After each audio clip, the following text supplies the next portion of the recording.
New safety measures have been implemented in this year's Exercise Wallaby, which is the Singapore Armed Forces' largest annual overseas exercise. And they come on the recommendations of a committee of inquiry tasked to look into the death of 3rd Sergeant Gavin Chan in a Bionics vehicle accident during last year's exercise in Australia. Exercise Wallaby 2018 Overall Director and Chief Guards Officer Colonel Seet Wee Lim said vehicle commanders and operators now have to undergo mandatory competency and build-up training. This includes day and night driving on off-road terrain. A simplified evacuation protocol is also put in place to facilitate easier decision-making and reduce threshold for medical evacuation.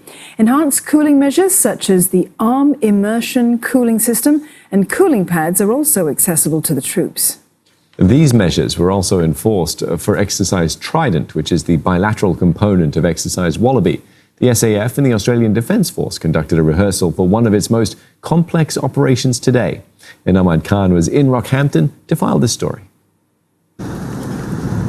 Here comes the first wave of many to follow. They are the beach party that secures the area before the battalion joins them to move inland.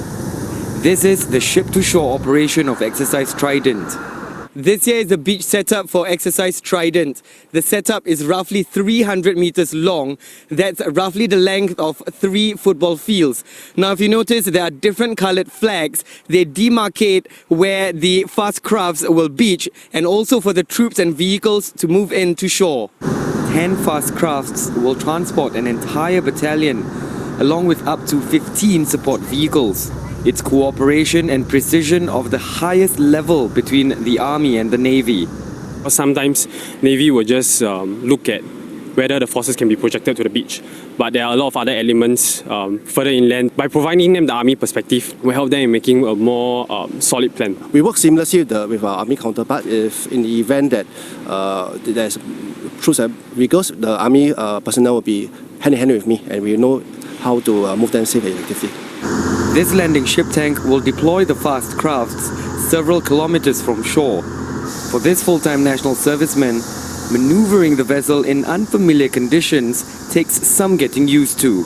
We've got to take into account the sea state, the waves, the direction of the waves, tidal stream, so that we can gauge how best to drive the craft to make sure we don't cut the waves at a right angle. The ship-to-shore operation is a core component of this year's exercise. Its complexity means that it has to be conducted overseas. Singapore is quite small and also very congested, so it's very difficult to mount a conventional ship-to-shore exercise in Singapore. That's the reason why we come here with a more challenging environment and more realistic environment. Exercise Trident is the final frame of Exercise Wallaby, which involves 4,000 military personnel. Ahmad Khan, Channelnewsasia, Rockhampton, Australia.